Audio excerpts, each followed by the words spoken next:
La curiosidad de saber más y más acerca de cómo seremos, cómo pareceremos más allá cuando cara a cara hemos de verle, es muy común. La gente quiere saber realmente, y hay muchas preguntas que uno se puede hacer. La primera pregunta que voy a tratar de contestar es: ¿tiene imagen Dios? Bueno, enseguida saltamos a Génesis 1, 26 y 27, dice: entonces dijo Dios, hagamos al hombre a nuestra imagen y conforme a nuestra semejanza, y señoree en los peces del mar, en las aves de los cielos, en las bestias, en toda la tierra, y en todo animal que se arrastra sobre la tierra. Y creó Dios al hombre a su imagen, a imagen de Dios lo creó, varón y hembra los creó. Esto en Génesis capítulo 1, versículos 26 y 27.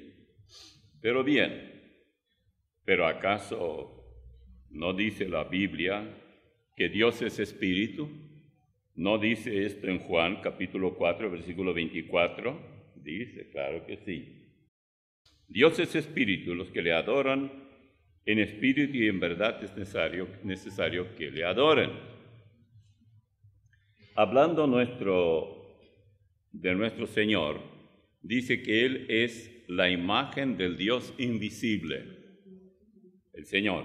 Es decir, en Colosenses 1, 15 al 20 dice: Él, Cristo, es la imagen del Dios invisible, el primogénito de toda creación, porque en Él fueron creadas todas las cosas, las que hay en los cielos y las que hay en la tierra, visibles e invisibles, sean tronos, sean dominios, sean principados, sean potestades. Todo fue creado por medio de Él y para Él. Y Él es antes de todas las cosas, y todas las cosas en Él subsisten.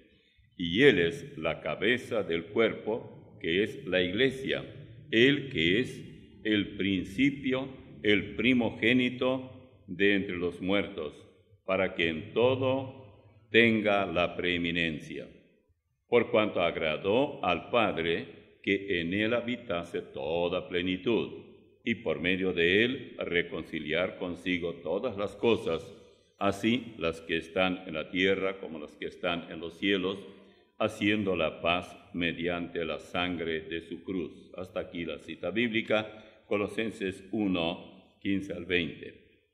Pues bien, ¿a qué nos referimos cuando usamos la palabra imagen? Muy conocida la palabra. No nos referimos a espíritu, sino a algo tangible, visible. Yo puedo tocar, yo puedo ver, pero el espíritu yo no lo puedo tocar ni lo puedo ver.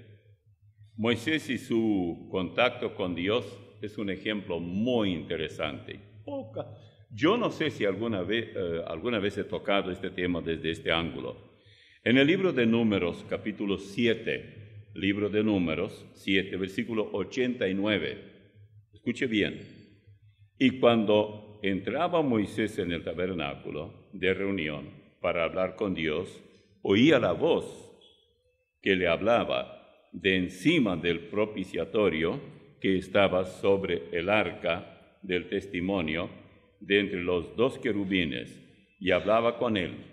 Hasta aquí la cita de Números, capítulo 7, versículo 89. Y luego seguimos leyendo en Deuteronomio 5, 1 al 9. Veamos lo que dice. Llamó Moisés a toda Israel, o a todo Israel, y les dijo: Oye Israel, los estatutos y decretos que yo pronuncio hoy en vuestros oídos. Aprendedlos y guardadlos para ponerlos por obra. Jehová nuestro Dios hizo pacto con nosotros en Horeb. No con nuestros padres hizo Jehová este pacto, sino con nosotros todos, los que estamos aquí hoy vivos. Cara a cara habló Jehová con vosotros en el monte de en medio del fuego. Yo estaba entonces entre Jehová y vosotros para declararos la palabra de Jehová, porque vosotros tuvisteis temor del fuego y no subisteis al monte. Dijo: Yo soy Jehová tu Dios, que te saqué de tierra de Egipto, de casa de servidumbre. No tendrás dioses ajenos delante de mí. No harás para ti escultura ni imagen alguna de cosa que está arriba en los cielos, ni abajo en la tierra, ni en las aguas debajo de la tierra. No te inclinarás a ellas ni las servirás. Porque yo soy Jehová tu Dios, fuerte, celoso, que visito la maldad de los padres sobre los hijos, hasta la tercera y la cuarta generación de los que me aborrecen. Esto en Deuteronomio 5, 1 al 9. Pero hay más. En cuanto al contacto que tuvo Moisés con Dios, esto aparece en el libro de Números capítulo 12, versículos 1 al 8. Escuche bien. Aquí es donde aparece María y Aarón, que eran hermanos de Moisés y que se habían sublevado contra él. Dios intervino para defender a su siervo Moisés. Voy a leer. María y Aarón hablaron contra Moisés a causa de la mujer cusita que había tomado, porque él había tomado mujer cusita. Y dijeron: ¿solamente por Moisés ha hablado Jehová? ¿No ha hablado también por nosotros? Y lo oyó Jehová. Y aquel varón Moisés era muy manso, más que todos los hombres que había sobre la tierra. Luego dijo Jehová a Moisés, a Aarón y a María: salid vosotros tres al tabernáculo de reunión. Y salieron ellos tres. Entonces Jehová descendió en la columna de la nube y se puso a la puerta del tabernáculo y llamó a Aarón y a María, y salieron ambos. Y él les dijo: oíd ahora mis palabras. Cuando haya entre vosotros profeta de Jehová, le apareceré en visión. En sueños hablaré con él. No así a mi siervo Moisés, que es fiel en toda mi casa. Cara a cara hablaré con él, y claramente, y no por figuras, y verá, dice, la apariencia de Jehová. ¿Por qué, pues, no tuvisteis temor de hablar en contra de mi siervo Moisés? Esto está en los versículos 1 al 8 de Números capítulo 12. Bueno, aquí Dios mismo establece una clara diferencia entre su hablar con los profetas y tantos hombres que le eran fieles y Moisés. Moisés era una excepción. Este hombre llamado Moisés era el único con quien Dios hablaba cara a cara, y su interlocutor pudo ver la misma imagen divina. Yo sé que este es un tema que sirve a mucha controversia. Pero, ¿qué ocurrió con Moisés cuando él habló con Dios? Otro texto que nos ayuda a empujar el asunto un poco más adelante. Capítulo 33 de Éxodo, versículos 11 en adelante. 11 en adelante. Y hablaba Jehová a Moisés cara a cara, como habla cualquiera a su compañero.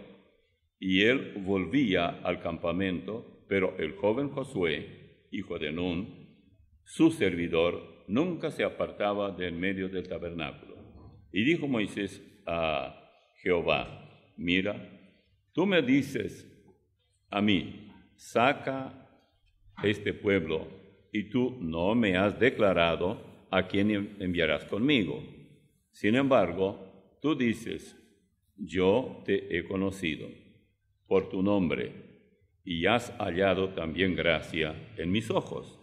Ahora pues, si he hallado gracia en tus ojos, te ruego que me muestres ahora tu camino, para que te conozca y halle gracia en tus ojos. Y mira que esta gente es pueblo tuyo.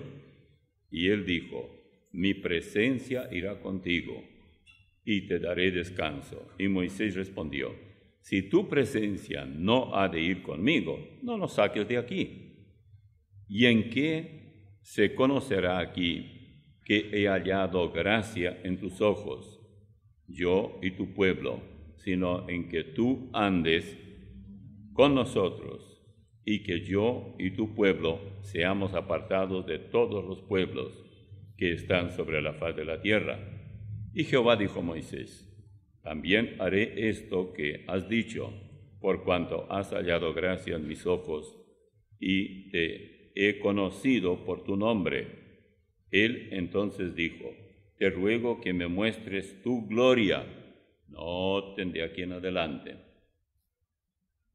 Y le respondió, yo haré pasar todo mi bien delante de tu rostro, y proclamaré el nombre de Jehová delante de ti, y tendré misericordia del que tendré misericordia, y seré clemente para con el que seré clemente. Dijo más, no podrás ver mi rostro, porque no me verá hombre y vivirá. Y dijo aún Jehová, he aquí un lugar junto a mí, y tú estarás sobre la peña. Y cuando pase mi gloria, yo te pondré en una hendidura de la peña, y te cubriré con mi mano hasta que haya pasado. Después apartaré mi mano y verás mis espaldas, mas no se verá mi rostro. ¿Cómo es que él hablaba cara a cara, Moisés con Dios? Y también aquí ya menciona otra parte del cuerpo, espaldas. ¿Tiene espaldas él? Bueno, ¿cómo va a decir, verás mis espaldas, pero no podrás ver mi rostro en este caso? Ahora notemos estos versículos 11, 13 al 15 y 20 al 23. Dice así, del mismo libro. Y hablaba Jehová a Moisés cara a cara, versículo 11, como habla cualquiera a su compañero.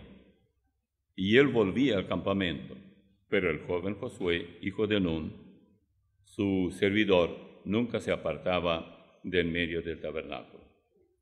Ahora pues, si he hallado gracia en tus ojos, te ruego que me muestres ahora tu camino. Y, tal como ya hemos leído, llegaron a un acuerdo, diríamos. Cuando pase, versículo 22 dice, cuando pase mi gloria, yo te pondré en una hendidura. También esto hemos leído en Éxodo capítulo 33. Ahora, la palabra principal aquí es la gloria de Dios. Es la misma imagen y la gloria que el Señor nuestro poseía y que luego pedía que Dios le dé en su oración, Juan 17, versículo 24, para que Él, nuestro Señor, pueda mostrar su gloria a sus hijos. Escuche esto. Padre, aquellos que me has dado, quiero que donde yo estoy también ellos estén conmigo, para que vean mi gloria que me has dado, porque me has amado desde antes de la fundación del mundo. ¿Qué pasó con su gloria si Él lo amó desde antes de la fundación del mundo? Tuvo que despojarse de su gloria para asumir la poca atractiva imagen nuestra. Él tomó el cuerpo como el nuestro y eso tenemos que tener en cuenta. Volvamos nuevamente al Edén. Así que después de leer unos cuantos libros del Pentateuco, volvamos al Edén y dice, porque aquí, ¿qué significa las palabras? Y conocieron que estaban desnudos, Adán y Eva. Capítulo 3, versículo 7. ¿Qué querían decir con eso? Entonces fueron abiertos los ojos de ellos, de ambos, y conocieron que estaban desnudos. Desnudos entonces cosieron hojas de higuera y se hicieron delantales. Génesis 3:7. La desnudez de ellos era la desaparición de la imagen brillante de Dios que los vestía. Por eso él podía pasearse por el huerto y ellos podían verlo cara a cara como Moisés. Ni bien desobedecieron a Dios, perdieron su gloria que les fue dada como vestidura de parte de Dios. Eso es lo que vamos a obtener. ¿Qué intentaron hacer los esposos Adán y Eva? Bueno, con algo tan ridículo. Trataron de cubrir la gloria divina con hojas de higuera. Qué caso más raro. Esta actitud de ellos ilustra muy bien, elocuentemente, la nueva imagen que obtenemos cuando recibimos a Cristo con, digamos, las pretensiones religiosas que inducen a la idolatría y a mayor perversión. Hay muchos que conocen a Cristo, dicen yo le recibí, Él es mi Salvador, pero muy pronto hacen lo mismo que hicieron Adán y Eva. Si hoy el Señor, por ejemplo, preguntara a muchos cristianos, comillas aquí, ¿dónde estás? Tal vez contestaría, estoy camino al centro idolátrico hasta donde espero llegar a pie para hacer un poco de sacrificio. Mis hojas de higuera, diría, se llaman Cacupé, y mi amo es el mismo que convenció a muchas generaciones a que se alejaran de tu gloria y se conformaran con hojas de higuera. Yo me reía el otro día, decía, ya en ese caso si se va a usar hojas de higuera, ¿por qué no de banana, que cubre mucho más? Pero el significado acá es completamente otro. Moisés y su resplandor se nota otra vez en el capítulo 34 de Éxodo, versículos 30 al 35. Y Aarón y todos los hijos de Israel miraron a Moisés, y aquí que la piel de su rostro era resplandeciente, y tuvieron miedo de acercarse a él. Siempre Aarón estaba con ellos, sin embargo ahora tienen miedo. ¿Por qué? Porque Moisés estuvo mucho tiempo con Dios y este brillo de la imagen divina parece que penetró en su propio rostro. Entonces Moisés los llamó y Aarón y todos los príncipes, dice versículo 31, de la congregación volvieron a él y Moisés les habló. Después se acercaron todos los hijos de Israel, a los cuales mandó todo lo que Jehová le había dicho en el monte Sinaí. Y cuando acabó Moisés de hablar con ellos, puso un velo sobre su rostro. Tal era el brillo, por supuesto. Cuando venía Moisés delante de Jehová para hablar con él, se quitaba el velo hasta que salía, y saliendo decía a los hijos de Israel lo que le era mandado. Y al mirar los hijos de Israel el rostro de Moisés, veían que la piel de su rostro era resplandeciente, y volvía Moisés a poner el velo sobre su rostro hasta que entraba a hablar con Dios. Yo espero que ustedes me sigan, porque esto no es un tema muy sencillo. Después apartaré mi mano y verás mi espalda, mas no se verá mi rostro. Éxodo 33, 23. Luego tenemos otro caso bastante parecido, pero ya en el Nuevo Testamento. Por ejemplo, en la transfiguración de nuestro Señor, Mateo 17, 1 al 7. Noten bien lo que dice. 6 días después, Jesús tomó a Pedro, a Jacobo y a Juan, su hermano, y los llevó aparte a un monte alto, y se transfiguró delante de ellos, y resplandeció su rostro como el sol, y sus vestidos se hicieron blancos como la luz. Y aquí les aparecieron Moisés y Elías hablando con él. Entonces Pedro dijo a Jesús: Señor, bueno es para nosotros que estemos aquí. Si quieres, hagamos aquí 3 enramadas, una para ti, otra para Moisés y otra para Elías. Mientras él aún hablaba, una nube de luz los cubrió, y aquí una voz desde la nube que decía: Este es mi Hijo amado, en quien tengo complacencia, a él oíd. Al oír esto, los discípulos se postraron sobre sus rostros y tuvieron gran temor. Entonces Jesús se acercó y los tocó y dijo: Levantaos y no temáis. Este es el brillo para contestar a cómo seremos en el cielo. Será imposible que una persona que no pertenezca al cielo pueda acercarse a cualquiera de aquellos que sí pertenecen. Esto contestará también, con el correr del tiempo, a otra pregunta. Cuando volvamos para el reino milenial, ¿mantendremos esa imagen? Y si mantendremos, podremos contactarnos con los terráqueos, los que no habrán partido con nosotros porque no eran salvos. Luego tenemos el caso de Hechos 9, Saulo. Cuando él recibe a Jesús, también el Señor aparece en esa misma forma. Vamos a leer unos cuantos versículos, 1 en adelante, al 15.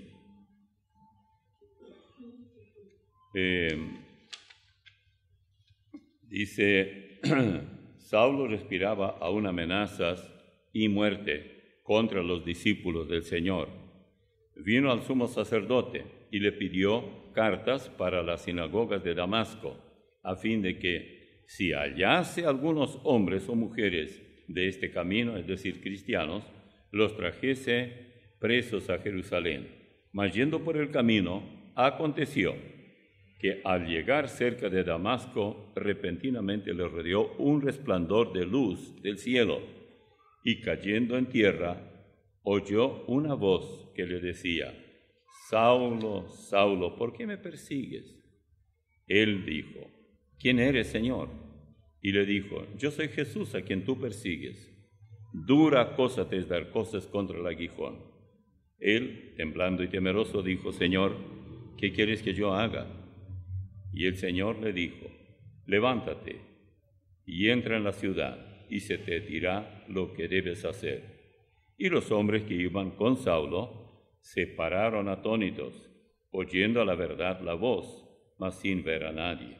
Entonces Saulo se levantó de tierra, y abriendo los ojos no veía a nadie. Así que, llevándole por la mano, le metieron en Damasco, donde estuvo 3 días sin ver, y no comió ni bebió. Había entonces en Damasco un discípulo llamado Ananías, a quien el Señor dijo en visión: Ananías. Y él respondió: Heme aquí, Señor. Y el Señor le dijo: Levántate y ve a la calle que se llama la derecha, y busca en casa de Judas a uno llamado Saulo, de Tarso. Porque he aquí, él ora, y ha visto en visión a un varón llamado Ananías, que entra y le pone las manos encima, para que recobre la vista. Entonces Ananías respondió: Señor, he oído de muchos acerca de este hombre, cuántos males ha hecho a tus santos en Jerusalén, y aún aquí tiene autoridad de los principales sacerdotes para prender a todos los que invocan tu nombre.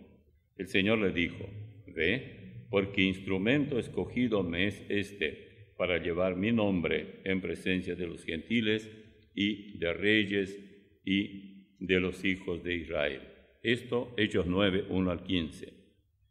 Una y otra vez, ese brillo que él no pudo soportar y cayó a tierra, lo dejó ciego, por 3 días estaba ciego, no veía, no comía, no bebía nada.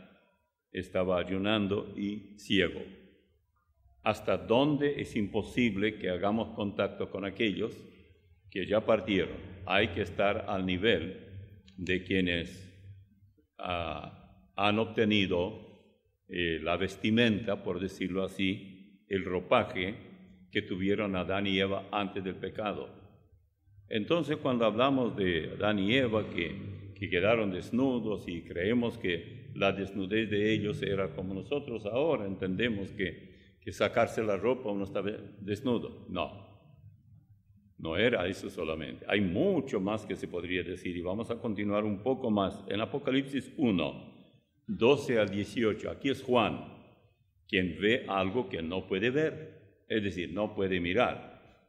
Y me volví para ver la voz que hablaba conmigo, y vuelto vi 7 candeleros de oro, y en medio de los 7 candeleros a uno semejante al Hijo del Hombre, es decir, al Señor, vestido de una ropa que llegaba hasta los pies, y ceñido por el pecho con un cinto de oro. Su cabeza y sus cabellos eran blancos como blanca lana, como nieve, sus ojos como llama de fuego, y sus pies semejantes a bronce bruñido, refulgente como en un horno, y su voz como estruendo de muchas aguas. Tenía en su diestra 7 estrellas, de su boca salía una espada aguda de 2 filos, y su rostro era como el sol cuando resplandece en su fuerza. Cuando le vi, caí como muerto a sus pies. Y él puso su diestra sobre mí, diciéndome, no temas, yo soy el primero y el último, y el que vivo, y estuve muerto, mas he aquí que vivo por los siglos de los siglos. Amén. Y tengo las llaves de la muerte y del Hades. Juan, el mismo discípulo que estaba siempre lado a lado con Jesús, ahora se asustó, casi muere de susto. ¿Por qué? Porque vio a nuestro Señor en su gloria, la misma gloria que Él dice al Padre, le pide en el capítulo 17 de Juan, cuando Él dice, quiero que vean mi gloria, la que me has dado. Bien, esa gloria Juan la vio, pero al describirla se nota que está en extremo asustado. Pregunta, ¿resplandeceremos nosotros como luminares en el cielo y luego cuando volvamos con Él a la tierra? En Filipenses 2, 14 y 15 dice, haced todo sin murmuraciones y contiendas, para que seáis irreprensibles y sencillos, hijos de Dios, sin mancha, en medio de una generación maligna y perversa, en medio de la cual resplandecéis como luminares en el mundo. Ahora, ¿ya resplandecemos? Potencialmente sí. Quizás nadie se asusta de nosotros, pero si hacemos una comparación de la vida de un cristiano verdaderamente consagrado, y comparamos esa vida con tantos otros, a veces familiares, conocidos, vecinos, etc., hay una abismal diferencia. ¿Por qué? Nuestra imagen es otra, y esa gloria que nosotros no vemos en otros, ni en nosotros mismos, Él la ve. Por ahora está escondida. Nadie puede tocarla, porque para hacer esto debe ser visible, tangible, etc. Pero no lo es, porque estamos en medio de un mundo al que no podríamos predicar si lleváramos ese ropaje. ¿Recuerdan el caso de Mateo 17 cuando Él se transfigura a nuestro Señor y Pedro decía lo que ni entendía por qué lo decía? Hagamos aquí, dice, 3 enramadas o 3 pabellones, depende de la versión. Una para ti, otra para Moisés y otra para Elías. Él vio lo que nunca había visto. aunque estaba familiarizado seguramente con las escrituras del Antiguo Testamento. La esposa del Salvador, la iglesia, será resplandeciente en su vestido de bodas. Vean lo que dice en 19 de Apocalipsis 7 y 8. Gocémonos y alegrémonos y démosle gloria, porque ha llegado las bodas del Cordero, y su esposa se ha preparado, y a ella se le ha concedido que se vista de lino fino, limpio y resplandeciente, porque el lino fino es las acciones justas de los santos. Esto en Apocalipsis 19, 7 y 8. En lo relacionado con nuestro Señor y para con los salvos, y a todas las cosas relacionadas con el cielo, abunda el resplandor una y otra vez. Por ejemplo, Apocalipsis 22, 1. Después me mostró un río limpio, de agua de vida, resplandeciente como cristal, que salía del trono de Dios y del Cordero. Y nuestro Señor es la estrella resplandeciente, según Apocalipsis 22, versículo 16. Y dice en los versículos 16, yo Jehová he enviado mi ángel para daros testimonio de estas cosas en las iglesias. Yo soy la raíz y el linaje de David, la estrella resplandeciente de la mañana. Esto es lo que dice todo el texto. Se nos dice también que en el cielo seremos semejantes a Él, porque le veremos tal como Él es. Vean bien en 1 Juan 3:2, amados, ahora somos hijos de Dios, y aún no se ha manifestado lo que hemos de ser, pero sabemos que cuando Él se manifieste, seremos semejantes a Él, porque le veremos tal como Él es. Bueno, si seremos semejantes a Él, tal como Él es, entonces todas esas semejanzas que ya hemos visto, también nosotros las tendremos. Ahora podemos entender mejor por qué el rostro de Moisés brillaba tanto que el pueblo no podía mirarlo. Moisés desciende del monte con las tablas de los mandamientos, Éxodo 34. Permítame leerle los versículos 29 al 35. Y aconteció que, descendiendo Moisés del monte Sinaí, con las 2 tablas del testimonio en su mano, al descender del monte, no sabía Moisés que la piel de su rostro resplandecía, después que hubo hablado con Dios. Y Aarón y todos los hijos de Israel miraron a Jehová, y aquí la piel de su rostro era resplandeciente, y tuvieron miedo de acercarse a él. Noten, por favor, vamos a hacer una comparación aquí. A mayor proximidad con el Señor y mayor tiempo con Él, como Moisés lo hacía, más resplandecía y menos podían mirarle aquellos que lo veían no estando en la misma condición. ¿No nos dice esto que nuestro andar diario debe resplandecer? Y por supuesto no tendríamos amistades mundanas, no nos van a querer, no quieren saber nada porque nosotros somos unos torpes, inútiles, pero preferiremos toda la vida la vestimenta brillante que perdieron nuestros primeros padres antes que cualquier otra cosa.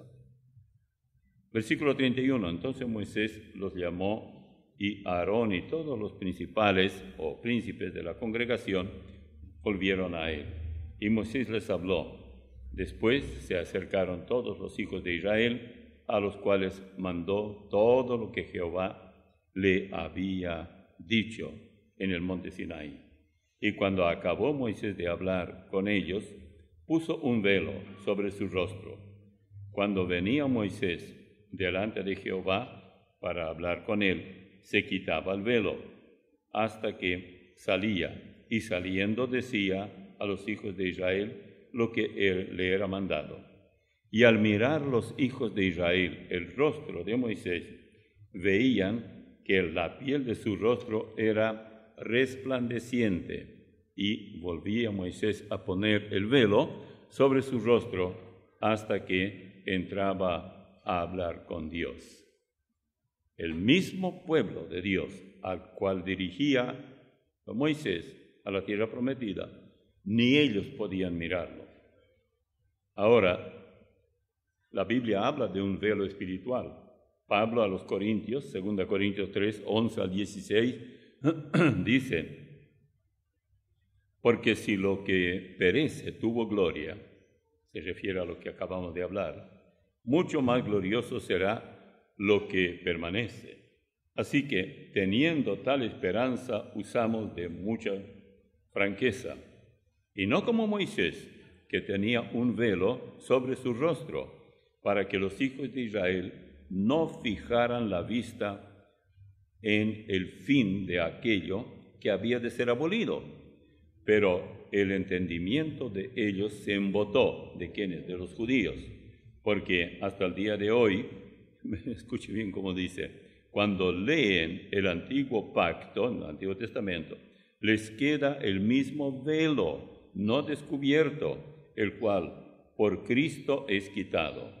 Y aún hasta el día de hoy, cuando se lee a Moisés, el velo está puesto sobre el corazón de ellos. Pero cuando se conviertan al Señor, el velo se quitará. Él usa aquí una metáfora para explicar este asunto. Convierte algo, dejó lo literal y va a lo metafórico y lo espiritualiza virtualmente. Y habla de aquellos judíos que todavía usaban el velo. Y para ellos estaba tras el velo, estaba oscurecido el mensaje del Evangelio. Y eso ocurre con todos aquellos que por años son cristianos, pero nunca van más allá del ABC. Si el viejo y perecedero sistema tuvo gloria, mucho mayor gloria tendrá el nuevo brillo. Fue al revés en el Edén. En Edén ellos tenían el brillo, su vestimenta era brillante, ellos la cambiaron y miren en qué fueron a parar. Pero Dios no puede dejar de completar su tarea. Eso no le impidió al Señor hacer de tal manera las cosas para que la descendencia de Adán también obtenga lo que el mismo Adán y Eva perdieron. Bien decía un profesor mío en teología, mucho más ganamos en Cristo de lo que perdimos en Adán. Y así es. Como sabemos que las cosas ocurren ahora, nosotros, la paráfrasis al leer acá en los versículos 11 en adelante, 2 Corintios 3, dice: si el viejo y perecedero sistema tuvo gloria, mucho más lo tendrá el nuevo plan de salvación, porque es eterno. Sigue el 12, y como sabemos que esta nueva gloria nunca se desvanecerá, podemos predicar con plena confianza, y no como Moisés, que se cubría el rostro para que los israelitas no vieran que la gloria se le desvanecía. Pero no solo el rostro de Moisés estaba cubierto, también ciego estaba el entendimiento del pueblo. Aún hoy día, cuando leen las Escrituras, y esto no solo a los judíos, a los gentiles también, parecen tener el corazón y la mente cubiertos por un espeso velo, porque no pueden descubrir ni entender el verdadero significado de la Escritura. La única manera, sigue diciendo, de rasgar ese velo de incomprensión es creer en Cristo. Sí, todavía leen los escritos de Moisés con el corazón cubierto y creen que uno se salva obedeciendo los 10 mandamientos. Pero cuando una persona se aparta del pecado y se vuelve al Señor, el velo se le quita. ¿Qué pasa que tanta gente no entiende las Escrituras? Bueno, está el velo que impide, es decir, cuando la persona es regenerada, siempre sostengo eso, comience creyendo que la Biblia es la palabra de Dios. Lo antes posible reciba a Cristo, porque cuando usted le recibe por Salvador, el Espíritu Santo se apodera de usted, es propiedad de Él, y Él lleva lo suyo, llena su vida, y de ahí en adelante usted lee la Biblia y la entiende. Pero hay algunas otras preguntas que yo quisiera en parte por lo menos contestar. Unas cuantas preguntas que se hacen siempre. ¿Seremos como los ángeles en el cielo? Vamos a leer en Hebreos 2:9. Pero vemos a aquel que fue hecho un poco menor que los ángeles, a Jesús, coronado de gloria y de honra a causa del padecimiento de la muerte, para que por la gracia de Dios gustase la muerte por todos. Esto en Hebreos 2:9. Pero en 1 Juan 3:2 dice: amados, ahora somos hijos de Dios. Y aún no se ha manifestado lo que hemos de ser, pero sabemos que cuando Él se manifieste seremos semejantes a Él, porque le veremos tal como Él es. Bien. En el anterior pasaje de Hebreos 2:9 dice que vemos a aquel que fue hecho un poco menor que los ángeles, y nosotros seremos semejantes a Él, porque le veremos tal como Él es. Otra pregunta: ¿se casarán entre los redimidos en el cielo? Y bueno, tendrán familias, hijos, etc. En Mateo 22, 29 y 30, yo recomiendo leer también hasta el 23, dice: aquel día vinieron a él los saduceos, que dicen que no hay resurrección, y le preguntaron, diciendo: Maestro, Moisés dijo, si alguno muriere sin hijos, su hermano se casará con su mujer y le levante simiente. Pero después ellos plantean una situación que dicen que hubo un caballero que se casó, tenía otros hermanos, los 7 se casaron con la misma mujer, todos legalmente, y no dejaron descendencia. ¿De cuál de ellos será esposa ella? Él les dijo: ustedes ignoran las Escrituras y el poder de Dios. La doble ignorancia es muy peligrosa, particularmente en esto. En la resurrección dice: pues, ¿de cuál de los 7 será? Entonces respondiendo Jesús les dijo: erráis ignorando las Escrituras y el poder de Dios, porque en la resurrección ni se casarán, ni se darán en casamiento, sino serán como los ángeles de Dios en el cielo. Yo recuerdo que estoy hablando de 1960 y poco, principios de la década de los 60. Yo quería casarme pronto, porque dije: si el Señor viene, no me habré casado siquiera. Por lo menos voy a probar. Ya sé lo que es la vida soltera, pero no sé cómo es la casada. Y dicen un dicho que para bailar el tango se necesita 2. Querían decir para pelear con la esposa. Pero como yo no sé ni tango ni bailar, así que nunca hubo pelea tampoco. Allá no habrá casamiento. Pero la Biblia dice que seremos como los ángeles de Dios en el cielo. Esto va mucho más allá que decir simplemente: los ángeles vuelan, tienen alas y todo eso. Bueno, si alguien cree todo eso, está muy bien conmigo. Yo solamente sé que ellos apenas, como dice, como ya hemos leído, son el Señor era un poco menor en su cuerpo físico, porque los ángeles de Dios, hay que ver eso, ángeles son una cosa, ángeles de Dios es otra cosa, porque los ángeles se partieron, un tercio fue con Satanás, conocidos hoy como los demonios, y los 2 tercios quedaron con Dios. Seríamos semejantes a ellos. Ellos nunca perdieron su brillantez. Ellos brillan. Ellos no se casan, ellos no aumentan. Ellos, los que Dios creó, esos son los que están. Los que sean salvos, esos serán salvos, porque en el cielo nadie evangeliza a nadie. Allí no habrá gente que se salve, que se bauticen, que iglesias, que nada de eso. Todos los que sean salvos, esos serán, y eso va a ser todo. Así que todos los ángeles fueron creados uno por uno, cada uno en particular. Cada persona salva es salva no porque su mamá se salvó por él, o su papá, o sus padres, ambos, sino que cada uno se salva recibiendo por sí mismo al Señor. Todos los ángeles de Dios nada tienen que ver con aquellos que pecaron y se rebelaron. Ellos tienen su lugar.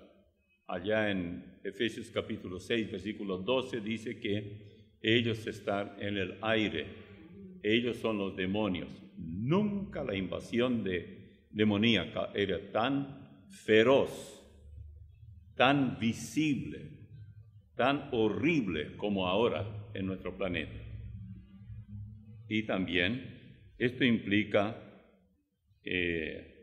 la vestimenta de ellos. Los ángeles aparecen una y otra vez con una blancura casi imposible de mirarla. Muchos hombres y mujeres vieron a algunos ángeles en su trayectoria de la vida. Tal vez ustedes no vieron a ninguno, yo tampoco, pero yo no necesito ver ángeles para saber que todo lo que la Biblia dice acerca de ellos es 100% exacto.